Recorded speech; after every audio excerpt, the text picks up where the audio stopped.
Hello guys, my name is Zuhaib. Thank you for joining me day one of this 12-day guitar lesson. So we're gonna play guitar basic chords and progressions.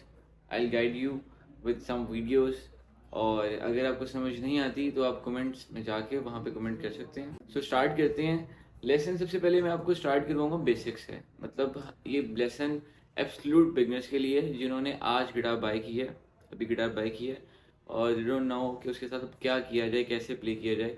तो सबसे पहले मैं आपको basics बताऊंगा guitar की. Basics क्या होती हैं? गिटार के फ्रेट बोर्ड, गिटार की नेक, स्ट्रिंग्स, फ्रेट्स. ये जो टर्म हम यूज़ करते हैं गिटार की लैंग्वेज में, ये जो टर्म यूज़ करते हैं इसको सिंपल वे में मैं आपको डिफाइन करके बताऊंगा. इसमें ट्यूनिंग पेग्स और गिटार ब्रिज, इनका क्या पर्पज़ है, बेसिकली गिटार मेड क्या है, किस चीज़ से बनता है और इसका मैकेनिज्म मैं आपको डिफाइन करूँगा. तो स्टार्ट करते हैं गिटार बेसिक से. सबसे पहले हमारे पास आता है गिटार हेड. गिटार का हेड आता है. हेड में हमारे पास ट्यूनिंग कीज होती हैं. गिटार का हेड कहते हैं गिटार के सर को. बेसिकली हेड से मुराद है सर. तो गिटार का हेड टॉप होता है जो उसका, उसके ऊपर आपको कीज नज़र आती हैं. मेरे पास है एकूस्टिक 6 स्ट्रिंग्स गिटार. इसकी 6 स्ट्रिंग्स हैं. स्ट्रिंग्स कहते हैं गिटार की इन तारों को, ये स्ट्रिंग्स कहते हैं. ये ब्रोंज की भी होती हैं, फास्फोरस कोटेड भी होती हैं, डिफरेंट इस पर मेटल कोटेड होता है स्ट्रिंग्स पर. अभी बात करेंगे हम कीज़ की. इसको ट्यूनिंग कीज़ कहते हैं. 6 कीज़ हैं इस गिटार की क्योंकि ये 6 स्ट्रिंग म्यूजिकल इंस्ट्रूमेंट है. जितनी स्ट्रिंग्स होंगी उतनी ही गिटार की ट्यूनिंग कीज़ होंगी. ट्यूनिंग कीज़ को गिटार का ट्यूनिंग पैक भी कहते हैं क्योंकि यहाँ से हम स्ट्रिंग को टाइट करते हैं, इसलिए इसको ट्यूनिंग की कहते हैं. कौन से स्ट्रिंग कितनी हमने टाइट करनी है, ये हमारी ट्यूनिंग की के हेल्प से होता है कि हम इसकी मदद से जो स्ट्रिंग्स हैं वो टाइट करते हैं. और ट्यूनिंग कैसे करनी है वो मैंने लेसन एक यहाँ पर अपलोड किया हुआ है अपने यूट्यूब चैनल पर, जी गिटार लेसन पर, कि how to tune a guitar. अगर आप लोगों को गिटार ट्यूनिंग का नहीं पता कि स्ट्रिंग्स कितनी टाइट करनी है तो आप वहाँ पर जाके वो लेसन देख सकते हैं. वहाँ पर मैंने गिटार की ट्यूनिंग करना सिखाया हुआ है. अभी ये गिटार ट्यून है. अच्छा, हमने करना क्या है, ये 6 स्ट्रिंग्स होंगी तो 6 कीज होती हैं. अब इन कीज के नाम होते हैं E, B, G, D, A, E. Thin to thick. बिल्कुल बारीक स्ट्रिंग जो है वो ई पर अटैच होती है नीचे. उसके बाद थिक आएगी बी, फिर जी, डी, ए, ई, ऐसे anti clockwise. E, B, G, D, A, E, ये स्ट्रिंग्स के नाम है. फर्स्ट ई स्ट्रिंग है, सेकंड बी, थर्ड जी, फिर fourth D, fifth a string and sixth E string. ये ई थिन है और ऊपर वाली जो ई है वो थिक है. इसको आप, इस फॉर्मूला को आप ऐसे भी याद कर सकते हैं, every beautiful girl deserve an eye. Every beautiful girl deserve an eye. Every E से बनता है तो ये ई स्ट्रिंग है. ब्यूटीफुल बी से तो ये बी स्ट्रिंग है. गर्ल जी से ये जी स्ट्रिंग है. डिजर्व डी, एन ए और आई ई से बनता है. Every beautiful girl deserve an eye. E, B, G, D, A, E. ये होगी इसके ट्यूनिंग पैक्स या ट्यूनिंग कीज भी कहते हैं इसको, जहाँ से हम स्ट्रिंग्स टाइट करते हैं. उसकी बाद अब ये टॉप है, हेड है, इस पर ट्यूनिंग कीज होती हैं. जितनी स्ट्रिंग्स होंगी उतनी ही ट्यूनिंग कीज होंगी. अगर गिटार की 6 स्ट्रिंग्स हैं तो 6 ट्यूनिंग कीज होंगी. गिटार की 5 स्ट्रिंग्स हैं तो 5 ट्यूनिंग कीज होंगी. 12 है तो 12 होंगी. अब हमारे पास है 6 स्ट्रिंग गिटार. अब हम आएंगे गिटार के फ्रेट बोर्ड पर. इसको गिटार के नेक भी कहते हैं. ये गिटार का फ्रेट बोर्ड है. गिटार नेक भी कहते हैं क्योंकि बेसिकली अगर ये हेड है तो फिर इसके नीचे गर्दन होती है, तो ये इसको नेक भी कह सकते हैं हम. गिटार का जो फ्रेट बोर्ड है, फ्रेट बोर्ड बेसिकली खुद ही डिफाइन कर रहा है अपने आप को कि फ्रेट बोर्ड एक बोर्ड है जिस पे फ्रेट्स बने हुए हैं. फ्रेट्स अब क्या कहते हैं गिटार की लैंग्वेज में? फ्रेट्स कहते हैं दीज बॉक्सेस और कॉल्ड फ्रेट्स. ये जो बॉक्सेस आप देख रहे हैं ये फ्रेट्स होते हैं. अब पहला बॉक्स पहला फ्रेट होगा, दूसरा बॉक्स दूसरा फ्रेट, फिर third, fourth, fifth, six, seventh freight. और अगर आप इस पर मार्किंग देखें तो मार्किंग हुई हुई है. थर्ड पर डॉट है तो थर्ड फ्रेट पर डॉट होगा, फिर फिफ्थ पे होता है, फिर सेवन्थ पे होता है, फिर इसी तरह आगे, ताकि आप लोकेट कर सकें कि आप गिटार कहाँ पर प्ले कर रहे हैं. बेसिकली एक लैंडमार्क के तौर पर है. जैसे कि अगर आप किसी ज़मीन पे खड़े हुए हैं और अगर वो बिल्कुल फ्लैट कर दी जाए तो आपको नहीं पता होगा कि आप कहाँ खड़े हैं, जब तक कि उसके पास कोई बिल्डिंग ना हो, कोई लैंडमार्क ना हो जो डिफाइन करे उसको. तो गिटार के जो फ्रेट्स हैं वो भी डिफाइन कर रहे होते हैं कि हम कहाँ पर प्लेस करें, कहाँ पर गिटार को प्ले कर रहे हैं. अब थर्ड फ्रेट है तो हमें पता होगा थर्ड पे डॉट है तो हम थर्ड पे प्ले करें, इसलिए निशानी के तौर पर ये डॉट्स लगाए होते हैं. थर्ड पर, फिफ्थ पर अगर मैं फिफ्थ प्ले करना चाहूँगा तो मुझे पता होगा कि डॉट है तो मैं फिफ्थ पे फ़ौरन आ जाऊँगा। इसके गिटार के फ्रेट के ऊपर भी डॉट होते हैं ताकि आप ऊपर से भी देख सकें कि आप किस फ्रेट पर प्ले कर रहे हैं। सो दीज वर्टिकल लाइंस, ये जो आप देख रहे हैं, ये जो लाइंस हैं इस गिटार के ऊपर, ये मेटल की जो स्ट्रिप्स हैं, ये डिफाइन करती हैं first fret, first box, second fret, third box, third fret, fourth, fifth, six, seventh, eight, ninth. इसी तरह फ्रेट्स जो हैं वो चलते जाते हैं। अब हम बात करेंगे स्ट्रिंग्स की, तो वो इसमें ब्रॉन्ज की स्ट्रिंग्स होती हैं, ब्रॉन्ज कोटेड भी आती हैं, फास्ट कोटेड भी आती हैं, नायलॉन स्ट्रिंग्स भी आती हैं। नायलॉन स्ट्रिंग्स जो गिटार होगा उसका फ्रेट बोर्ड जो है ये वाइड होगा, बहुत ज़्यादा वाइड होगा। इसका जो एकूस्टिक स्टील स्ट्रिंग है उसका फ्रेट बोर्ड इतना वाइड नहीं होता। अब हम आ जाते हैं गिटार के ब्रिज पर। ब्रिज इसको इसलिए कहते हैं क्योंकि जो स्ट्रिंग्स हैं वो सारी की सारी यहाँ से गुजर के जाती हैं इसके ऊपर से, तो ये पोर्शन होता है गिटार का ब्रिज। यहाँ पर ये स्ट्रिंग्स टाई की होती हैं, यहाँ पर टाई होती हैं, और एक ऊपर टॉप के ऊपर टाई की होती हैं स्ट्रिंग्स यहाँ। और इस ब्रिज के ऊपर जो आपको ये पिन्स नज़र आ रही हैं इनको कहते हैं गिटार ब्रिज पिन्स, क्योंकि ब्रिज पर हैं तो गिटार ब्रिज पिन्स कहेंगे इससे। इसने गिटार के स्ट्रिंग्स को टाई किया होता है, पकड़ा होता है, होल्ड किया होता है। और ये जो आप एक वाइड पोर्शन देख रहे हैं इसको सैडल कहते हैं, गिटार का सैडल। ब्रिज के ऊपर एक सैडल होता है और ये उसके ऊपर ब्रिज पिन्स होती हैं। और ये जो बॉडी है इसको गिटार की बॉडी कहते हैं, बेस कह सकते हैं, बॉडी है। और ये बाइंडिंग्स होती हैं गिटार की जो गिटार को होल्ड करके रखती हैं। इसका बेसिक फर्स्ट लेसन होता है, एब्सोल्यूट लेसन फॉर बिगनर, वो मैं स्टार्ट करवाता हूँ बेसिकली गिटार स्पाइडर प्रैक्टिस से। क्योंकि अगर हमारी फिंगर्स, क्योंकि जो बिगनर होता है उसकी फिंगर टिप्स जो है वो हार्ड नहीं होती हैं, वो जब गिटार प्ले करता है तो उसकी फिंगर में पेन होती है। तो उसको ख़त्म करने के लिए सबसे पहले हम करेंगे ये कि हम गिटार की स्पाइडर प्रैक्टिस करेंगे, ताकि उस बिगनर को जो भी गिटार सीखना चाह रहा है उसकी जो फिंगर टिप्स हैं वो हार्ड हो, और उसको गिटार के ऊपर फ्रेटनिंग हैंड, ये अच्छा फ्रेट है तो उस पर हम हाथ रखेंगे तो फ्रेटनिंग हैंड कहेंगे उसको। फ्रेटनिंग हैंड की जो पोजीशन है उसको वो पता चले कि गिटार की पोजीशनिंग क्या होती है फ्रेटनिंग हैंड की, हमने हाथ किस तरह प्लेस करना है गिटार पे। तो हम आज ये सीखेंगे गिटार की spider practice. Spider practice basically आपके जो बिल्कुल इनिशियल लेवल पे जो स्टेज होती है उस पर सिखाई जाती है।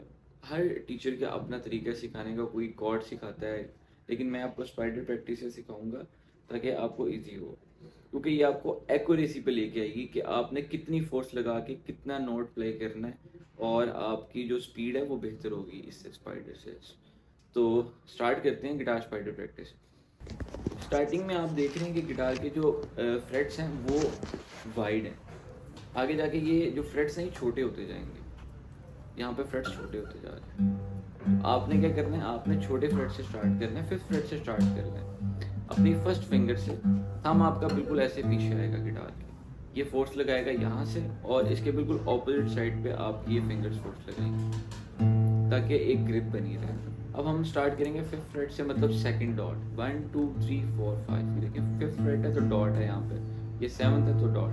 फिफ्थ फ्रेट से हम स्टार्ट करेंगे, हमने यहाँ पे टच नहीं हो रही फिंगर, और यहाँ पे फिंगर फिफ्थ से टच हो रही थी, म्यूट हो नहीं रही करनी थी। फ्रेट की, हमने थोड़ा सा ये ठीक है, स्ट्रिप के आपने करीब करनी है, टिप रखनी है। अगर ताकि आप हमारी फिंगर स्ट्रेट easily करेंगे अगली तो ये नीचे finger टच हो भी जाएगी और आगे म्यूट हो जाएगी नीचे वाली स्ट्रिंग approach के कर पास। सके। स्पाइडर यहाँ से हमने सिर्फ ई स्ट्रिंग प्ले करनी है, सिर्फ डाउनवर्ड, और पिंकी फिंगर को हमने यहाँ पे प्लेस कर लेना है ताकि हमारा हाथ जो है वो इरेगुलर मोशन में ना जाए। अगर मैं इसको प्लेस नहीं करता तो कभी बिगनर्स होते हैं वो ई की बजाय बी प्ले कर देंगे, तो आपने पिंकी फिंगर यहाँ पे प्लेस कर ली ताकि आपका हाथ जो है यहाँ पर स्टिल हो जाए और आगे इरेगुलर मोशन में, या इसको ही लेना है यहाँ से। पिंकी फिंगर यहाँ पे प्लेस कर ली। अब हमने सिर्फ ई स्ट्रिंग को डाउन डाउन स्टॉक देनी है। फिफ्थ फ्रेट पे हमने फर्स्ट फिंगर प्लेस की, सेंटर से थोड़ा सा आगे, close to this strips 1, and you have to play from the tip of your finger. आपने फिंगर स्ट्रेट नहीं रखनी है, ऐसे ऐसे नहीं, 90 डिग्री के एंगल पे ऐसे from the tip of your finger. और अपने नेल्स जो आपने काटने पड़ेंगे आपको, क्योंकि अगर आपके नेल्स बड़े होंगे तो आपकी जो फिंगर है वो बिल्कुल स्ट्रेट इस पर नहीं आएगी। अब आपने करना ये है कि आपने फर्स्ट फिंगर प्लेस करनी है फिफ्थ फ्रेट पर, 1 देन 2 3 4।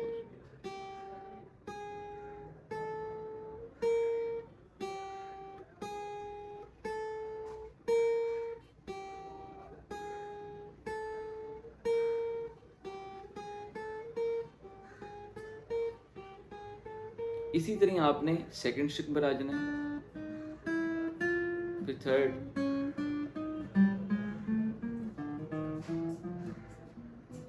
और आपने टेम्पो में प्ले करना है। टेम्पो में प्ले करने का मतलब ये है कि आपने जब बोल के आप प्ले करेंगे तो टेम्पो में प्ले होगा। अगर आप बोल के प्ले नहीं करेंगे, कभी आप 1 जल्दी प्ले कर देंगे, सेकंड लेट, फिर जल्दी, इस तरह फिर आपको एक टेम्पो नहीं मिलेगा। तो आपने बोल के प्ले करना है ताकि उसका जो टेम्पो है वो बना रहे। 1 2 3 4, 1 2 3 4, 1 2 3 4। अच्छा, अब इसमें मिस्टेक्स क्या करते हैं बिगनर, जब आप स्पाइडर प्रैक्टिस करते हैं, आप अगर फिंगर प्लेस करते हैं यहाँ पर और आप फोर्स लगाते हैं 50%, तो कुछ इस तरह का साउंड आएगा, म्यूट हो जाएगी स्ट्रिंग। आप 75% फोर्स अप्लाई करेंगे इस फिंगर की यहाँ पे फ्रेट पे, तो ये साउंड आएगा, एक बजिंग साउंड आ रहा है, आप देखो बज आ रही है, रेटलिंग साउंड आ रहा है, क्योंकि मैंने फोर्स जो है वो प्रॉपर नहीं अप्लाई की हुई फ्रेट पर इस फिंगर से। ये रेटलिंग साउंड आएगा अगर आप 75% फोर्स लगाएंगे। अगर आप 100% फोर्स लगाएंगे तो साउंड ये आनी चाहिए। ये देखें, 50% फोर्स से म्यूट हो रहा है, 75% से ये साउंड आ रहा है, और जब आप 100% फोर्स लगाएंगे तो ये साउंड आना चाहिए। अच्छा, इतनी भी फोर्स नहीं लगानी एक्स्ट्रा ऑर्डिनरी कि आपकी उंगलियां दर्द करने लग जाएं, लेकिन आपको आइडिया हो जाएगा फिंगर से यहाँ पे प्लेस करने से कि कितनी फोर्स लगाने के बाद साउंड ये आ रहा है। 1 2 3 4, 1 2 3 4। अब मैं इसको गलत प्ले करता हूँ, अभी मैं 75% फोर्स लगाता हूँ। बिगनर्स जब स्टार्ट करेंगे तो उनके साथ ये होगा कि अक्सर फ्रेट उनके इस तरह की आवाज़ आएंगे। तो शुरू में आपने इसको इतना नहीं बॉदर करना, क्योंकि ये हो जाएगा ठीक। विद इन 2 to 3 days आपका ये जो लेसन है ये बेहतर होना स्टार्ट हो जाएगा। इस तरह का साउंड करेंगे कुछ, लेकिन आपने फोर्स जो है वो एक्यूरेट लगानी है और साउंड ये प्रोड्यूस करना है। फिर आपने सेंडिंग और डिसेंडिंग ऑर्डर में दोनों में करना है। 3 4 3 2 1, 1 2 3 4।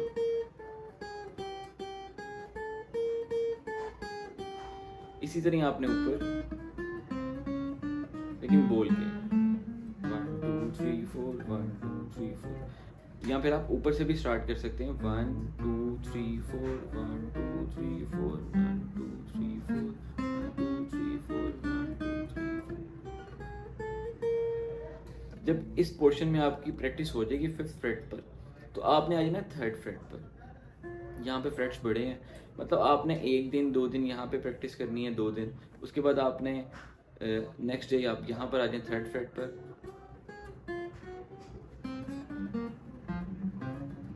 जब यहाँ पर प्रैक्टिस हो जाए फिर आपने आ जाना है 1st फ्रेट पर। 1st फ्रेट पर थोड़ा सा मुश्किल होगा, इसलिए मैंने आपको सबसे पहले 5th फ्रेट से स्टार्ट किया। फिर 1st फ्रेट पर आ जाना, यहाँ पर भी आपकी वही प्रैक्टिस है।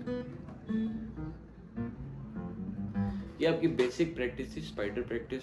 आपने ये करनी है ताकि आपके फिंगर टिप्स हार्ड होंगी। इससे आपको बेनिफिट ये होगा कि आपके फिंगर टिप्स हार्ड होंगी, एक्यूरेसी आएगी, स्ट्रिंग प्रेस करने का पता चलेगा आपको कि कितनी प्रेस करनी है, कितनी होल्ड करनी है और कौन सा साउंड प्रोड्यूस होगा। फ्रेटिंग हैंड की पोजीशन पता चलेगी कि थंब को कितनी फोर्स लगानी है, यहाँ से उसके बिल्कुल ऑपोजिट डायरेक्शन में फिंगर्स की कितनी फोर्स आएगी। और गिटार, आप जब आपको एक्यूरेसी का आइडिया हो जाएगा कि कितना होल्ड करना है, गिटार को कितना हिट करना है यहाँ पे फिंगर को, और बिल्कुल 90 डिग्री के एंगल पे, बिल्कुल स्ट्रेट नहीं रखनी। अगर आप अपनी फिंगर स्ट्रेट रखते हैं, लेट्स सपोज मैं ये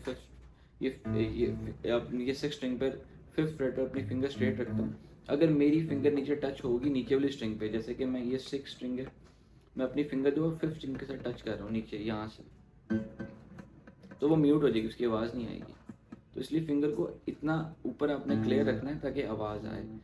अगर मैं इस फिंगर को 5th स्ट्रिंग के साथ टच करूँगा तो ये देखिए म्यूट होगी, इसकी आवाज़ नहीं आ रही। तो आपकी finger at a time 2 string को टच नहीं होनी चाहिए, वो सिर्फ एक टाइम पे एक ही स्ट्रिंग को एक ही नोट पे टच होनी चाहिए। होप कि आपको समझ आई होगी। अगर आपको समझ नहीं आई तो आप कमेंट सेक्शन में जाके कमेंट कर सकते हैं, मैं आपके लिए एक न्यू वीडियो भी बना दूंगा जो भी आपको प्रॉब्लम आएगी गिटार सीखने में। लेकिन सबसे पहले गिटार की बेसिक प्रैक्टिस है, स्पाइडर प्रैक्टिस करनी है। तो मिलेंगे नेक्स्ट वीडियो में मज़ीद लेसन्स के साथ। तो तब तक के लिए मुझे दें इजाज़त। Good bye, take care, thank you.